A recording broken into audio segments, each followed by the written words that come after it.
नमस्कार मित्रों, मैं डॉक्टर राजकुमार संस्कृत सौरभ चैनल में आपका हार्दिक स्वागत व अभिनंदन है। आइए हम लोग देखते हैं संस्कृत व्याकरण प्रवेशिका। संस्कृत व्याकरण प्रवेशिका जो यूपीटीजीटी के पाठ्यक्रम में भी है, किसका? डॉक्टर बाबूराम सक्सेना का। षष्ठ सोपान कारक विचार। क्या है षष्ठ सोपान? कारक विचार। जो सूत्रों का क्रम चल रहा है उसी क्रम में हम लोग आगे देखेंगे। आइए अगला सूत्र देखते हैं। अगला सूत्र क्या है? कह रहे हैं कि ह्री क्रूर नेत्रश्याम सूत्र है।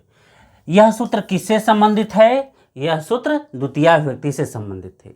यह सूत्र किससे संबंधित है? यह सूत्र द्वितीया विभक्ति से संबंधित है। यदि परीक्षा में पूछ दे कि ह्री क्रूर नेत्रश्याम किस सूत्र से संबंधित है, तो आप जानते रहिएगा किस सूत्र से संबंधित है? द्वितीया विभक्ति से संबंधित है। बात आती है कि यह जो सूत्र है इसका विधान या इसकी प्रक्रिया कहाँ से चली आ रही है। तो जैसा कि हम आपको कल बताए थे कि दो चीज़ों को लेकर चले थे हम लोग, अणिजंत और ऋजंत, दो। वही बात यहाँ पर संस्कृत व्याकरण प्रवेशिका के अनुसार हम लोग जो अध्ययन करेंगे, किसके अनुसार अध्ययन करेंगे? संस्कृत व्याकरण प्रवेशिका के आधार पर अध्ययन करेंगे। सिद्धांत कौमुदी के आधार पर नहीं, कारक प्रकरण हम लोग चर्चा करेंगे। तो जो व्याख्या संस्कृत व्याकरण प्रवेशिका में उसी के आधार पर हम लोग इसमें चर्चा करेंगे। तो इस सूत्र में देखिए, जो हम लोग पूर्व में चर्चा कर रहे थे कि अणिजंत ऋजंत की बात, तो इस सूत्र में भी देखिएगा दो धातुएं प्राप्त हो रही है। कितनी धातुएं प्राप्त हो रही हैं? दो धातुएं प्राप्त हो रही हैं। एक ऋ धातु प्राप्त हो रही है और एक कृ धातु प्राप्त हो रही है। अब ये बाबूराम सक्सेना की व्याख्या क्या कर रहे हैं? कर रहे हैं कि ऋ धातु एवं कृ धातु, दो धातु प्राप्त हो गई। इन दो धातुओं के अणिजंत रूप का, इन दो धातुओं के अणिजंत रूप का कर्ता, अणिजंत रूप का कर्ता यदि ये ऋजंत की अवस्था में चला जाता है, किसकी अवस्था में चला जाता है? ऋजंत की अवस्था में चला जाता है, तो विकल्प से कर्म होगा। किससे होगा? विकल्प से कर्म होगा। एक पक्ष में कर्म होगा, एक पक्ष में कर्म नहीं होगा। अब बात आती है, जब कर्ता ऋजंत अवस्था का जब कर्ता की बात आएगी, तो ऋजंत अवस्था में एक पक्ष में तो कर्म बनेगा, तो दूसरा पक्ष क्या बनेगा, इस पर चर्चा हम लोग करेंगे। यहां पर देखिए दो भागों में हम डिवाइड करते हैं। एक तो बना देंगे हम यहां पे अणिजंत। क्या बना देंगे? अणिजंत बना देंगे। और एक बनेगा यहां पर, इसका जो रूप बनेगा वो ऋजंत बनेगा। क्लियर हो गया? जब यहां पर मान लेते हैं ह्री और कृ धातु है, ह्री और कृ धातु है, जब इसका हम करोत रूप बनाएंगे, करोति या रामः कर लेते हैं।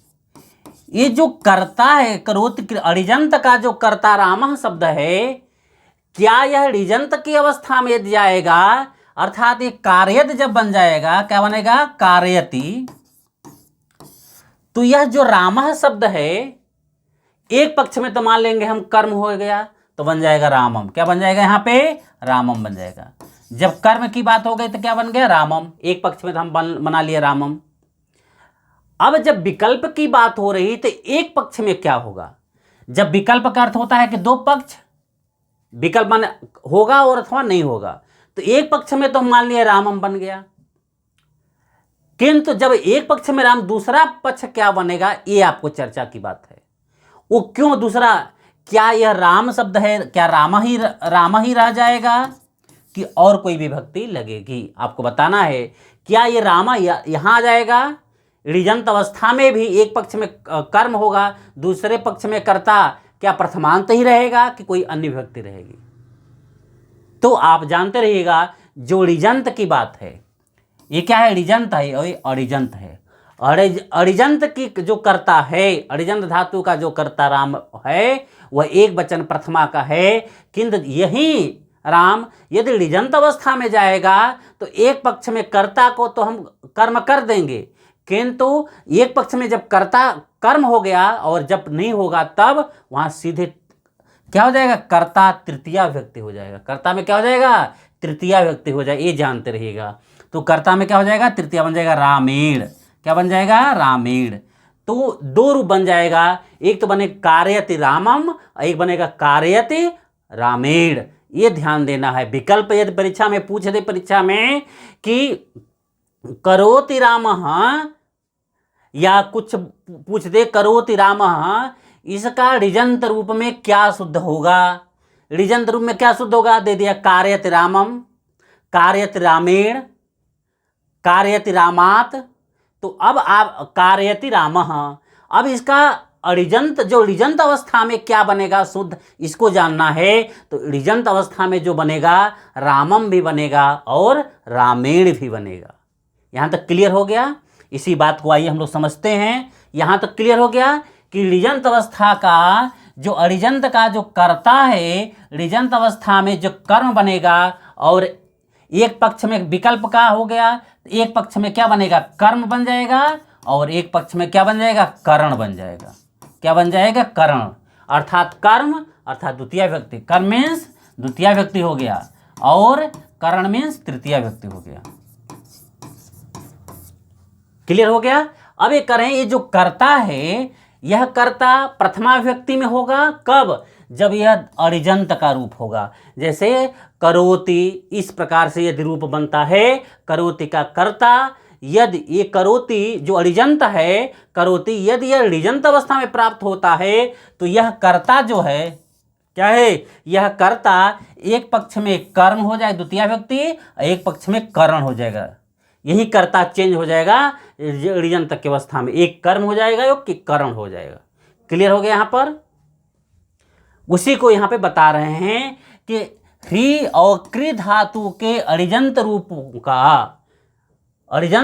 का कर्ता ऋजंत रूप में विकल्प से कर्म होगा। विकल्प से कर्म होगा, विकल्प से कर्म हो जाता है, और दूसरे पक्ष में करण हो जाता, तृतीया हो जाता है। उदाहरण के रूप में आइए देखते हैं, उदाहरण से हम समझ जाएंगे। उदाहरण क्या करते हैं? हरति कटम भृत्यः। अब ये क्या हो गया? यहाँ पर जो ये अऋजंत रूप है, ये क्या है? अऋजंत रूप है। यहाँ पे जो भृत्यः शब्द है और ये हरत है, ये क्या है? हरत है। ये अऋजंत का है, अऋजंत धातु का है। यहाँ जो कटम है, यह क्या है? प्रधान कर्म है। कटम क्या है? प्रधान कर्म है। और यह भृत्यः क्या है? कर्ता है। यह भृत्यः क्या है? कर्ता है। अब जब इसी जो अऋजंत का है, इसको जब हम ले जाएंगे ऋजंत की अवस्था में, किस में ले जाएंगे? ऋजंत की अवस्था में ले जाएंगे, तो ऋजंत में जो रूप बनेगा, अब बताइए ऋजंत में क्या बनेगा? यह जो कर्ता भृत्यः है, जो कर्ता क्या है? भृत्यः है, एक पक्ष में कर्म बन जाएगा तो बन जाएगा भृत्यम। क्या बन जाएगा? भृत्यम। और दूसरे पक्ष में क्या बनेगा? भृत्येन बन जाएगा। क्या बन जाएगा? भृत्येन। वही देखिए यहाँ पे लिखे हुए हैं कि हरत का ऋजंत रूप में क्या बनेगा? हारयति। हरत का भी ऋजंत रूप क्या बनेगा? हारयति। कटम क्या है? प्रधान कर्म है, तो कटम प्रधान कर्म उतर गया। अब हमें परिवर्तन कहाँ करना है? भृत्य कर्ता में परिवर्तन करना है, तो भृत्य हो गया। अब भृत्य में क्या हो जाएगा? कर्म और कर्ण दोनों, तो यहाँ भृत्यम हो गया और भृत्येन हो गया। इस प्रकार से ये आपका उदाहरण होता है। तो यह बहुत इंपॉर्टेंट है। शुद्ध अशुद्ध में परीक्षा में पूछ देता है कहीं, तो आप कंफ्यूज करिए। इसलिए ऋजंत और अऋजंत, अऋजंत और ऋजंत, ऋजंत और अऋजंत, इसको बहुत कारक प्रकरण में कंफ्यूज होते हैं कि ऋजंत क्या होगा, अऋजंत का होगा, ऋजंत होगा, अऋजंत होगा, अऋजंत होगा, ऋजंत होगा। इस प्रकार को कंफ्यूज आपको दूर कर लीजिएगा। हमेशा जो अऋजंत होगा वह मूल प्रातिपदिक ऐसे हरत हरता बनता है, पठति पठता बनता है, और उसी को जब हम ऋजंत की अवस्था में ले जाएंगे तो धातु में क्या लगेगा? य लग जाता है। धातु में क्या लगता है? य। जैसे पठत हो गया अऋजंत, अऋजंत क्या हो गया? पाठयति। करोति हो गया अऋजंत, कार्यत हो गया ऋजंत, हरत हो गया अऋजंत, और इसके बाद हारत हो गया ऋजंत हो गया। तो इस प्रकार से आपको कहीं कंफ्यूज होने की आवश्यकता नहीं है। जहाँ दो पक्ष बनता है, एक पक्ष में कर्म और एक पक्ष में करण हो जाएगा। क्लियर हो गया यहाँ पे? आइए अगला सूत्र है, क्या देखते हैं? अगला सूत्र है अभिवाद। क्या लिखा है? अभिवाद दृशोरात्मनि पदे वेति वाच्यम। यह क्या है? वार्तिक है। ये क्या है? ये वार्तिक है। वार्तिक क्या कहता है कि अभिवाद दृशोरात्मनि पदे वेति वाच्यम। यह वार्तिक किससे संबंधित है? यह वार्तिक द्वितीय विभक्ति से संबंधित है। यह वार्तिक किससे संबंधित है, किस व्यक्ति से संबंधित है, यह वार्तिक द्वितीय व्यक्ति से संबंधित है। अब इस वार्तिक की व्याख्या हम संस्कृत व्याकरण प्रवेशिका के आधार पर देखेंगे कि बाबूराम सक्सेना संस्कृत व्याकरण प्रवेशिका में इसकी व्याख्या क्या लिख रहे हैं। यहाँ पर जो पूर्व सूत्र की हम अनुवृत्ति करें या पूर्व सूत्र को देखें तो उसी आधार से लगभग मिलता जुलता है, क्योंकि वार्तिक है तो पूर्व की जो बात छूट गई है उसी को वार्तिककार बता रहे हैं। क्या बता रहे हैं, कह रहे हैं कि इस वार्तिक में, यह जो वार्तिक है इस वार्तिक में या इस वार्तिक के अनुसार अभी, यहाँ पे देखिए अभी लिखा हुआ है, अभी ले लिए यहाँ से, अभी पूर्वक वद धातु, यहाँ से वद धातु ले लिए, ठीक, अभी उपसर्ग पूर्वक वद धातु तथा दृश्य धातु, तथा दृश्य धातु। देखिए यहाँ दृश्य धातु है तो यहाँ पर भी दृश्य धातु है। क्लियर हो गया। तो कह रहे हैं वार्तिककार कि अभी उपसर्ग पूर्वक, तो यहाँ पे अभी उपसर्ग लगा हुआ है, अभी उपसर्ग पूर्वक यदि वद धातु प्राप्त हो रही है, अभी उपसर्ग पूर्वक यदि दृश्य धातु प्राप्त हो रही है, जब ये प्रेरणार्थक होने पर, जब यह क्या धातु हो जाएंगे, ये जब प्रेरणार्थक धातु होने पर आत्मनेपद में प्रयुक्त होती हैं।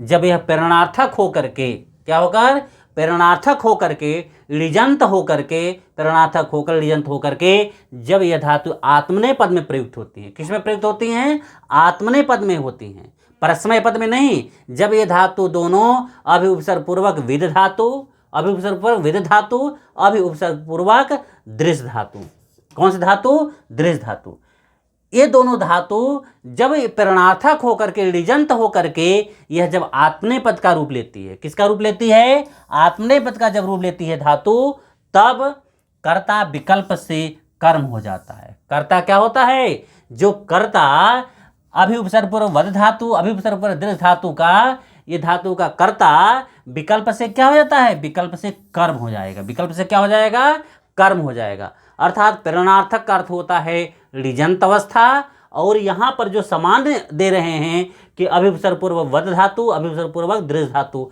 यह अऋजंत का रूप है। तो अऋजंत का इस अवस्था का जो है कर्ता, वह जब प्रेरणार्थक होने पर, ऋजंत अवस्था होने पर यह कर्ता विकल्प से क्या हो जाएगा, कर्म हो जाएगा। किससे हो रहा है, ध्यान देना है, किससे हो रहा है, विकल्प से कर्म हो रहा है। अर्थात एक पक्ष में कर्म होगा, एक पक्ष में कर्म नहीं होगा। अब देखिए इसी को बता रहे हैं, और ये कब होगा, जब यह आत्मनेपद का रूप लेगा, किसका लेगा, आत्मनेपद का। जब ये अभी उपसर्ग पूर्वक विद धातु, अभी उपसर्ग पूर्वक वद धातु, दृश्य धातु, दोनों धातु जब आत्मनेपद का रूप लेती हैं और ऋजंत अवस्था में, प्रेरणार्थक में, तब यहाँ कर्ता विकल्प से कर्म होता है। कर्ता विकल्प से क्या होता है, कर्म होता है। अब इसी को जब हम लोग उदाहरण के माध्यम से समझेंगे तो अच्छे से समझ जाएंगे। करें कि अभिवदति, क्या लिखा गया है, अभिवदति, अभी उपसर्ग पूर्वक हो गया, वद धातु हो गया, तो वदति वदता, वद धातु कैसे रूप चलता है, वदति वदता वदंती, वदति हो गया, अभी लगाते तो अभिवदति बन गया। देवम है, क्या है, देवम, क्या लिखा गया, देवम, और भक्तः, क्या लिखा गया है, भक्तः। तो यहाँ पर देखिए अरिजंत रूप है, जैसा कि हम आपको बताए हुए थे कि ये अभी उपसर्ग पूर्वक वद धातु और दृश्य धातु जब ये अरिजंत का रूप होगा, किसका होगा, अरिजंत का रूप होगा। तो अभी उपसर्ग पूर्वक वद धातु से जो यहाँ पर ये देवम है, ये प्रधान कर्म है। देवम क्या है, प्रधान कर्म है, और भक्ता क्या है, कर्ता है। भक्ता क्या है, कर्ता है, और ये कैसा है, ये अरिजंत रूप है। कैसा है, अरिजंत रूप है। जब इसी अरिजंत को ऋजंत की अवस्था में ले जाएंगे, प्रेरणार्थक में ले जाएंगे, तब क्या बनेगा, करें देखिए, अभिवादयते, क्या बन गया, अभिवादयते। अब ये देखिए, एक तो अभिवादयति बनेगा, एक क्या बनेगा, अभिवादयति। जब अभिवादयति बनेगा तो कर्ता कुछ नहीं होगा, ये कह रहा है कि कर्ता क्या, कर्ता विकल्प से कर्म होता है, कर्ता विकल्प से कर्म होता है। जब वो क्या होगा, यह धातु आत्मनेपद में होगी, क्या होगी, आत्मनेपद में होगी। हम आपसे बात क्या कर रहे थे कि अभिवादयति, जब अभिवादित होगा तो कर्ता तृतीयांत हो जाएगा। कर्ता क्या हो जाएगा, कर्म नहीं होगा, कर्ता तृतीयांत हो जाएगा। तो इसका रूप बनेगा अभिवादयति, क्या बनेगा, अभिवादयति देवम भक्तेन, भक्तेन, कर्म वहां नहीं बनेगा, किंतु वार्तिक के अनुसार, किसके अनुसार, वार्तिक जो कह रहा है, इस वार्तिक के अनुसार अब यहाँ पे आत्मनेपद की बात कही जा रही है। किसकी बात कही जा रही है, आत्मनेपद की बात कही जा रही है। तो यह जो अभिवादयते है, यह क्या है, यह आत्मनेपद है। यह क्या है, यह आत्मनेपद है। जब यह आत्मनेपद हुआ तब सीधे जो करता है, अड़िजंत का जो करता है, वो अड़िजंत अवस्था में विकल्प से दो रूप ले लेगा। कौन से कितने रूप ले लेगा, दो रूप ले लेगा। एक तो कर्ता कर्म हो जाएगा और एक कर्ता क्या हो जाएगा, करण हो जाए, तृतीया हो जाएगा। जब यह आत्मनेपद की धातु हो जाएगी, किसकी धातु हो जाएगी, आत्मनेपद की, तब क्या रूप बन जाएगा, तब रूप बनेगा अभिवादयते देवम, देवम प्रधान कर्म है तो देवम भक्तम भक्तेन, भक्तम भक्तेन, भक्तम भक्तेन। किंतु यहीं पे अभिवादयति रहता तो क्या अभिवादयति देवम भक्तेन बनता, भक्तम नहीं बनता, क्योंकि कर्म वहां का प्रयोग ही नहीं होता। क्लियर हो गया यहां पर। अब देखिए दृश्य धातु को उदाहरण दे रहे हैं। दृश्य धातु क्या हो जाएगा, पश्यति, क्या दे रहे हैं, पश्यति। अब यह जब ऋजंत, अभी यहां पर अभी लगा लेना है, क्या लगा लेना है, अभी, अभी से पूर्व वध धातु तथा दृश्य धातु। किस, कौन सी धातु, दृश्य धातु की बात कर रहे हैं। तो दृश्य धातु की बात करें तो पश्यति अड़िजंत रूप है, क्या है, अड़िजंत रूप है। अब ध्यान दीजिएगा यहां पर जो अभी उपसर्ग लगा है यह दृश्य धातु के साथ नहीं लगेगा, यह केवल वध धातु के साथ लगेगा, अभी उपसर्ग पूर्वक वध धातु, इसलिए करें अभिवादि दृशुरात्मने। तो पश्यत जो अड़िजंत का रूप है, वहां पर जब हम इसको आत्मने पद ले जाएंगे, दृश्य धातु जब आत्मने पद में जाएगी तब वह कर्ता क्या हो जाएगा, कर्म हो जाएगा विकल्प से और करण हो जाएगा।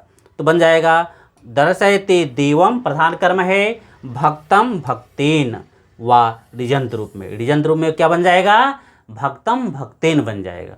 इस प्रकार से यह आपको दो इसका आप उदाहरण देते हैं। यह जो दो धातु यहाँ दिया गया है अर्थात अभि उपसर्ग पूर्वक वद धातु तथा केवल दृश्य धातु, यहाँ पर अभि उपसर्ग नहीं लगेगा। तो इससे दो उदाहरण आपको अच्छे से स्पष्ट हो गया होगा कि किस अवस्था में केवल करण होगा, किस अवस्था में कर्म और करण दोनों होगा। क्लियर हो गया। अगला सूत्र देखिए, अगला सूत्र क्या कर रहे हैं, जलपति प्रभृतीनाम उपसंख्यानम। यह क्या है, ये वार्तिक है। यह क्या है, यह भी वार्तिक है। यह वार्तिक किस विभक्ति से संबंधित है, यह वार्तिक द्वितीया विभक्ति से संबंधित है। यह वार्तिक किससे संबंधित है, यह वार्तिक द्वितीया विभक्ति से संबंधित है। अब देखिए संस्कृत व्याकरण प्रवेशिका में इसकी व्याख्या क्या है, कह रहे हैं कि इस वार्तिक के अनुसार जो ये वार्तिक है जलपति प्रभृति नाम उपसंख्यानम, यह वार्तिक क्या कहता है, कह रहा है कि जल्प, क्या रहे, जल्प भास प्रवृत्ति माने आदि। यह जल्प और भास जब अड़िजंत धातु के रूप में होगा, किसमें होगा, अड़िजंत धातु के रूप में का जो कर्ता है, जल्प और भास अड़िजंत धातु का कर्ता, जब यह ऋजंत की अवस्था में पहुंचेगा, जब इसमें ऋजंत का प्रयोग होगा तब अवस्था में कर्म संज्ञा हो जाती है। क्या हो जाता है, यह ऋजंत अवस्था में कर्म हो जाएगा। अब यहाँ विकल्प की बात नहीं हो रही थी, अभी हम लोग ऊपर दो सूत्र अध्ययन किए, वहाँ विकल्प की बात हो रही थी, यहाँ विकल्प नहीं होगा, केवल कर्म होगा। जलपत प्रवृत्ति नाम उपसंख्यानम, यह वार्तिक केवल क्या करता है, जल्प धातु भास धातु का जो कर्ता ऋजंत अवस्था में पहुंचेगा वह क्या हो जाएगा, कर्ता कर्म हो जाएगा। क्या हो जाएगा, वह कर्म हो जाएगा। क्लियर हो गया यहाँ तक। उदाहरण देखिए क्या करते हैं, उदाहरण कह रहे हैं कि पुत्रो धर्मम जलपति भासते, दो धातु रहे हैं, जलपति भी दे रहे हैं और भासते भी दे रहे हैं। तो एक प्रश्न आपके सामने उठना चाहिए कि सर यहाँ पर जो भासते शब्द है यह तो आत्मनेपद है। भासते क्या है, आत्मनेपद है। जैसा कि पूर्व सूत्र में आप बता रहे थे कि आत्मनेपद होने पर क्या होता है, विकल्प से होता है, किंतु वहाँ पर कंडीशन था, वहाँ पे अभिउपसर्ग पूर्वक विध धातु की बात हो रही थी और दृश्य धातु की बात रही। इसलिए यहाँ पर हमेशा ध्यान देने की आवश्यकता नहीं है कि आत्मनेपद का, वहाँ ध्यान देना है कि वहाँ कंडीशन क्या रखा गया था। यहाँ कंडीशन रखा गया है जल्प और भास धातु, कोई दूसरा कंडीशन नहीं है। अब इन धातु, ये धातु हो गया, यहाँ पे आत्मनेपद और परस्मय पद की कोई चर्चा नहीं है। वह आत्मनेपद हो या परस्मय पद हो, किसी अवस्था में हो धातु हो, तब वह क्या होता है, अड़िजंत का कर्ता, ऋजंत अवस्था में कर्म हो जाता है, कि अवस्था में क्या हो जाएगा, कर्म हो जाएगा, कर्ता क्या हो जाएगा, कर्म हो जाएगा। उदाहरण दे रहे हैं, जलपति भासते धर्मम, प्रधान कर्म पुत्र, क्या हो गया, पुत्र।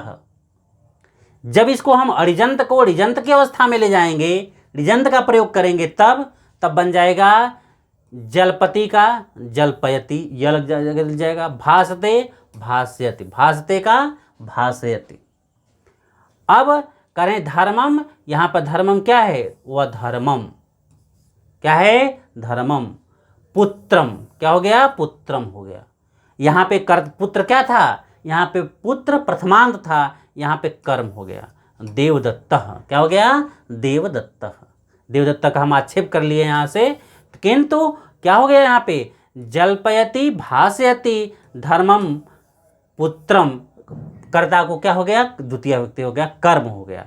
इस प्रकार से यह ऋजंत रूप का बन गया, और देवदत्त का हम आक्षेप कर लिए हैं कर्ता के रूप में। किसके रूप में, कर्ता के रूप में हम यहाँ पे आक्षेप, कर्ता तो आप कोई भी आक्षेप कर सकते हैं, स का भी प्रयोग कर सकते हैं, देवदत्त, विष्णुदत्त, राम, श्याम, कुछ भी आक्षेप कर सकते हैं। जब कर्ता न रहे तो उसका आप आक्षेप कर सकते हैं। तो यहाँ पर ये आपको क्लियर हो गया कि किस अवस्था में कर्म हुआ है। अगला सूत्र देखिए, अगला सूत्र क्या है, अगला सूत्र दे रहे हैं नीव ह्योर्न, नीव ह्योर्न दे रहे हैं। यह एक वार्तिक है, यह क्या है, वार्तिक है। यह वार्तिक किस विभक्ति से संबंधित है, तो यह वार्तिक द्वितीय विभक्ति से संबंधित है। यह वार्तिक किससे संबंधित है, द्वितीय विभक्ति से संबंधित है। अब आइए हम लोग संस्कृत व्याकरण प्रवेशिका के अनुसार व्याख्या देखते हैं। व्याख्या क्या है, कह रहे हैं कि इस वार्तिक के अनुसार, इस वार्तिक के अनुसार नि धातु, वह धातु, दो धातुओं की बात हो रही है, नि धातु और वह धातु, दो धातु का अड़िजंत रूप, का अड़िजंत रूप, धातुओं का अड़िजंत रूप कर्ता जब ऋजंत अवस्था में कर्म नहीं होगा, अड़िजंत अवस्था में कर्म नहीं होगा, अपितु करण कारक होता है। अपितु क्या होता है, करण कारक। किसमें, दो धातुओं की बात कर रहे हैं, नि धातु और वह धातु का जो अड़िजंत करता है, वह अड़िजंत अवस्था में कर्म न होकर के क्या हो जाएगा, करण हो जाएगा। क्या हो जाएगा, करण हो जाएगा। उसी की बात यहाँ पर कर रहे हैं। जैसे देखिए, जैसे भृत्य कर्ता हो गया, भारम प्रधान कर्म हो गया, नयत और वहति ये क्या है, अड़िजंत रूप है। क्या है, अड़िजंत रूप। जब इसी दोनों धातु को अड़िजंत से ऋजंत की अवस्था में ले जाएंगे तो नयत का नायति बन जाएगा, वहत का वाहति बन जाएगा, ऋजंत हो गया। भारम क्या है, प्रधान कर्म है, तो भारम प्रधान कर्म उतार लेंगे। भृत्य है तो भृत्य क्या होता है, कर्ता है, तो कर्ता में कर्म नहीं होगा, कर्ता में कर्म नहीं होगा। क्या होगा, केवल करण की बात कर रहा है। हिरो जो सूत्र वार्तिक कर रहा है, ये कह रहा है कि कर्ता में केवल क्या करण होगा, तो कर्ता में वृत्तेन बना दिया, कर्ता में क्या कर दिया, तृतीया वृत्तेन बन गया। यहाँ क्लियर हो गया यहाँ तक। फिर कह रहे हैं कि यही यदि प्रेरणार्थक वह का कर्ता, प्रेरणार्थक कोई धातु है का कर्ता नियंता अर्थात हाकने वाला हो, वह धातु का क्या होता है, प्रेरणार्थक वह धातु का कर्ता जब यह नियंता अर्थात हाकने वाला हो तो नियंत्रित कर्तिकस्य वहेर निषेध वार्तिक के अनुसार एक वार्तिक दे रहे हैं कि नियंत्रित कर्तिकस्य वहेर निषेध, इस वार्तिक के अनुसार कर्ता कर्म ही होगा। कर्ता क्या होगा, कर्म ही होगा जब वह धातु का क्या हो, प्रेरणार्थक में हाकने वाला हो। क्या करने वाला हो, हाकने वाला हो।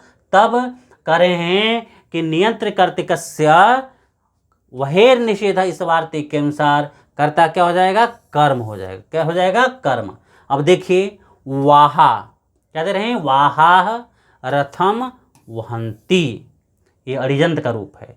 जब इसी को हम ऋजंत की अवस्था में ले जाएंगे तो वाहयत हो जाएगा, हाकने वाला। वाहयते रथम वाहान सूतः, वाहान सूतः, हाकने वाला जो सुत है, हाकने वाला क्या है, सुत है। इसलिए यहाँ पर जो वाहन शब्द है ये क्या हो गया, यहाँ पे वाहन तो प्रथमा का बहुवचन था, किंतु यहाँ पर क्या हो गया, यह द्वितीयांत का बहुवचन हो गया, द्वितीय व्यक्ति हो गया। तो क्लियर हो गया। जब वह धातु सामान्य का रूप होगा तब वहाँ कर्ण नहीं होगा, करण होगा। वहाँ कर्म नहीं होगा, क्या होगा, करण होगा, जब वह धातु सामान्य के रूप में होगा। कि नहीं, वही वह धातु जब हाकने वाला हो जाए, क्या हो जाए, हाकने वाला हो जाएगा, तब वह कर्म के रूप में ले लेगा। क्या ले लेगा, वह कर्म का रूप ले लेगा। वही बात यहाँ पर बता रहे हैं कि वह किसका रूप ले लेगा, वह कर्म रूप का ले लेगा। अगला सूत्र देखिए, अगला सूत्र क्या है, कह रहे हैं कि आदि खाद्योर्ण, आदि खाद्योर्ण, यह भी एक वार्तिक है। भी क्या है, वार्तिक है। यह वार्तिक क्या कहता है कि इस वार्तिक के अनुसार अध धातु और खाद धातु, अध धातु और खाद धातु, अध धातु हो गया और खाद धातु हो गया। आपको धातु रटने की आवश्यकता नहीं है, सब सूत्र में दिया हुआ है, आप केवल समझ जाइए। जब अध्ययन करिए तो समझ जाइए कि सूत्र में कौन कौन से धातु की चर्चा हो रही है। तो आदि खाद्य, आद से अध धातु ले लीजिए, खाद से खाद धातु की अड़िजंत है, कर्ता। किसका, अड़िजंत का कर्ता जब ऋजंत के रूप में पहुंचता है तो अवस्था में कर्म संज्ञा नहीं होती है, उसका कर्म संज्ञा नहीं होती है। क्या होता है, उसकी करण संज्ञा होती है। क्या होती है, उसकी करण संज्ञा होती है। जैसे पूर्व में बता रहे थे कि वहाँ पर आप देख लीजिएगा, तो जो वह धातु अन्य धातु था उसका क्या हो रहा था, कर्म नहीं हो रहा था, करण हो रहा था। उसी प्रकार यहाँ पर भी बता रहे हैं कि ये जो दो धातुओं की बात हो रही, अध और खाद धातु, यह जो अड़िजंत रूप है, यदि अड़िजंत के रूप में जाएगा तो वह कर्ता कर्म नहीं होगा, केवल क्या कहलाएगा, करण कहलाएगा। जैसे करें वटु, ये क्या है, कर्ता है। अन्नम क्या हो गया, यहाँ पे प्रधान कर्म। अत्ति हो गया और खादति, दो क्रिया की बात हो रही है, खाद धातु और अध धातु। ठीक, यह अड़िजंत का रूप है, यह दोनों धातु अड़िजंत का रूप है। अन्न क्या हो गया, प्रधान हो गया, और बटु क्या हो गया, कर्ता हो गया। जब यह दोनों अत्ति और खादते ऋजंत का रूप लेगा तब तो खादयति और आदयति, खादयति और आदयति, ये दोनों ऋजंत का रूप ले लिया। जैसे ही ऋजंत का रूप लिया तो जो अन्नम प्रधान कर्म है तो प्रधान कर्म रहेगा, और जो वटु शब्द है वो क्या हो गया, कर्म ना होकर के करण हो गया, तो बन गया वटुना। क्या बन गया, यहाँ पे वटुना बन गया। अब तो काफ़ी आप ऋजंत और ऋजंत काफ़ी समझ गए हैं, तो आपको ढेर समझाने की आवश्यकता नहीं है, इसलिए क्या बन गया, ये वटुना बन गया। क्लियर हो गया यहाँ पर। अगला सूत्र देखिए, अगला सूत्र क्या है, अगला सूत्र है भक्षेर हिंसार्थस्य न, क्या दे रहे हैं, भक्षेर हिंसार्थस्य न वार्तिक है। यह वार्तिक किस विभक्ति से संबंधित है, यह वार्तिक द्वितीय विभक्ति से संबंधित है। यह वार्तिक किससे संबंधित है, यह वार्तिक द्वितीय विभक्ति से संबंधित है। बाबूराम सक्सेना क्या लिख रहे हैं संस्कृत व्याकरण प्रवेशिका में, देखिए कह रहे हैं कि इस वार्तिक के अनुसार अहिंसार्थक, कैसा, अहिंसार्थक भक्षे, क्या बन जाएगा, भक्षे अहिंसार्थस्य धातु है। यहाँ पे विसर्ग हो जाएगा, र में से अक निकल जाएगा, तो भक्षे है अहिंसार्थस्य। तो करें अहिंसार्थक भक्ष धातु, कौन सी धातु, भक्ष धातु का कर्ता जब ऋजंत अवस्था में, ऋजंत अवस्था में क्या हो जाएगा, जब के अनुसार अहिंसार्थक भक्ष धातु का कर्ता जो अड़िजंत का है, वह अड़िजंत अवस्था में कर्म नहीं होता है, वह कर्म नहीं होगा, वह क्या हो जाएगा, वह करण होगा। वो क्या होगा, केवल वह केवल करण होगा। कब, जब अहिंसार्थक भक्ष धातु, क्या है, अहिंसार्थक भक्ष धातु का अड़िजंत धातु का कर्ता जब ऋजंत अवस्था में पहुंचेगा तो वो कर्म नहीं होगा, क्या हो जाएगा, वो करण हो जाएगा। जैसे उदाहरण में दे रहे हैं, देखिए उदाहरण दे रहे हैं कि भक्षयति, क्या दे रहे हैं यहाँ पे, भक्षयति अन्नम बटुहु, अड़िजंत रूप है। यहाँ पे भक्षयति क्या लिखा है, भक्षयति। जब इसी को हम ऋजंत के अवस्था में ले जाएंगे तो अन्नम प्रधान कर्म है, वटु हो गया, तो भक्षयति अन्नम बटुना देवदत्ता बन गया। यहाँ बटु करता है, वो क्या हो गया, वह बटुना हो गया। क्या हो गया, बटुना। यह भी आपको बन गया, तृतीय हो गया। इसी प्रकार बता रहे हैं कि हिंसार्थक, अभी अहिंसार्थक की बात हो रही थी, अहिंसार्थक भक्ष धातु, नीचे दे रहे हैं कि हिंसार्थक भक्ष धातु का कर्ता, हिंसार्थक भक्ष धातु का कर्ता ऋजंत अवस्था में करण कारक नहीं होगा, करण कारक नहीं होता है, वह करण कारक नहीं होगा। तब नहीं होगा तो क्या होगा, उसी को उदाहरण दे रहे हैं कि भक्षयति सस्यम बलि वरदाह, अरिजंत का है, तो बन जाएगा भक्षयति सस्यम बलि वरदान। क्या बन जाएगा, बलि वरदान। जब वो करण नहीं होगा, जब वह करण नहीं होगा, जब करण नहीं होगा तो क्या हो जाएगा, कर्म हो जाएगा। तो यहाँ पे कर्ण होकर के कर्म हो गया, तो बलि वरदान यहाँ है, यहाँ द्वितीया का बहुवचन बलि वरदान देवदत्त बन गया। जब वणिजंत की अवस्था में, जब कर्ण नहीं होगा तो कर्म हो जाएगा, अर्थात यहाँ पर ही बता रहे हैं कि हिंसात्मक भज धातु का कर्ता क्या होगा, ऋजंत अवस्था में कर्ण नहीं होगा तो वह कर्म हो जाएगा। यहाँ बने भक्षयति सस्यम बलि वरदान देवदत्त। क्लियर हो गया यहाँ तक। अगला सूत्र देखिए, अगला सूत्र क्या है, दे रहे हैं कि दृशेष वार्तिक, क्या दे रहे हैं, दृशेष, यह क्या है, वार्तिक है। दृशेष क्या है, वार्तिक है। यह किस विभक्ति से संबंधित है, यह द्वितीया विभक्ति से संबंधित है। यह किस विभक्ति से संबंधित है, यह द्वितीया विभक्ति से संबंधित है। अब देखिए बाबूराम सक्सेना क्या बता रहे हैं इसकी व्याख्या में, कह रहे हैं कि इस वार्तिक के अनुसार दृश धातु, कौन सी धातु, दृश धातु का कर्ता, दृश धातु का जो अणिजंत का कर्ता है, किसका है, अणिजंत का जो कर्ता है वह ऋजंत अवस्था में कर्म हो जाता है। ऋजंत अवस्था में क्या हो जाता है, वह ऋजंत अवस्था में कर्म हो जाता है। वह ऋजंत अवस्था में क्या हो जाएगा, कर्म हो जाएगा। जब दृश धातु अणिजंत का कर्ता, अणिजंत का कर्ता ऋजंत में क्या हो जाएगा, कर्म हो जाएगा। उदाहरण दे रहे हैं इसका कि पश्यति, यहाँ दृश धातु पश्यति, भक्ता करता है, और हरि में यहाँ पे प्रधान कर्म है। यह अणिजंत का रूप है। जब इसको अणिजंत के रूप में ले जाएंगे तो पश्यत का दर्शयति बन जाएगा। पश्यत क्या बन जाएगा, दर्शयति। जो भक्ता करता है वो क्या बन जाएगा, कर्म हो जाएगा, तो भक्तान बन जाएगा। क्या बन जाएगा, भक्तान। हरि में जो है प्रधान कर्म है, तो हरि में प्रधान कर्म हो गया, कोई इसमें परिवर्तन नहीं है। इस प्रकार से यह जो अणिजंत ऋजंत का प्रक्रिया है ये पूर्ण रूप से समाप्त हो जाती है। और बहुत स्पष्ट रूप से मैं आपको एक एक चीज़ समझा दिए हैं कि कभी गलत ही नहीं होगा। दो चीज़ आप जानते रहिए इसमें, अणिजंत में जो कर्ता होगा वह ऋजंत की अवस्था में दो रूप हमेशा लेगा, या तो कर्म होगा या तो करण होगा, और दोनों होगा, या तो दोनों होगा। विकल्प की बात होगी तो अणिजंत का जो कर्ता कर्म और कर्ण दोनों होगा। कोई सूत्र बाध करेगा तब वो कर्म नहीं होगा, केवल कर्ण होगा। कोई सूत्र आएगा कहेगा कि नहीं कर्ण नहीं केवल कर्म होगा। तो तीन चीज हम हमेशा आपको ध्यान दीजिएगा। जो अणिजंत का होगा, क्या होगा, जो अणिजंत का कर्ता है वह दो रूप हमेशा बनेगा। क्या रूप बनेगा, दो रूप बनेगा। एक तो कर्म होगा और एक कर्ण होगा। कुछ सूत्र आएंगे तो केवल कर्म का विधान करेंगे, कुछ सूत्र आएंगे तो क्या करेंगे, केवल कर्म का विधान करेंगे। कुछ सूत्र आएंगे केवल कर्ण का विधान करेंगे, केवल कर्ण का विधान करेंगे। कुछ सूत्र आएंगे जो दोनों का विधान करेंगे, कर्म और कर्ण दोनों का विधान करेंगे। ये सब पढ़ाएं, आप उसको नोट कर लीजिएगा। कुछ सूत्र आएंगे जो कर्म और कर्ण दोनों का विधान करेंगे। कुछ सूत्र आएंगे कर्म का बाध कर देकर केवल कर्ण का ही विधान करेगा। तो ऋजंत की अवस्था में किसी भी अवस्था का जब होगा ऋजंत, वह प्रथमा नहीं कहलाएगा, कर्ता वो प्रथमा नहीं होगा। आप गाढ़ बांध लीजिएगा। कभी भी परीक्षा में पूछ दे तो कि अणिजंत का क्या है, अणिजंत का जो कर्ता है वह ऋजंत की अवस्था में, ऋजंत की अवस्था में क्या है, ऋजंत की अवस्था में वह कर्ता कभी कर्ता नहीं कहलाएगा, कर्ता कभी कर्ता नहीं कहलाएगा। वह कर्ता या तो कर्म का रूप लेगा या तो कर्ण का रूप लेगा, या कर्ण और कर्म दोनों का रूप लेगा। क्लियर हो गया।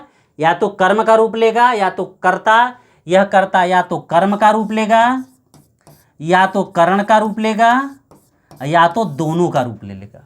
ये तीन अवस्था आपको हमेशा बनती जाएगी। इसके लिए सूत्र स्पष्ट हम पूरा आपको अध्ययन करा चुके हैं। आप इसको एक बार दिमाग में बैठा लीजिए। कौन सूत्र ऋजंत अवस्था में केवल कर्म करता है, कौन सूत्र है केवल कर्ण करता है, कौन सूत्र है जो कर्ण और कर्म दोनों करते हैं। इस प्रकार से आप एक बार इसको अध्ययन कर लीजिए। धन्यवाद।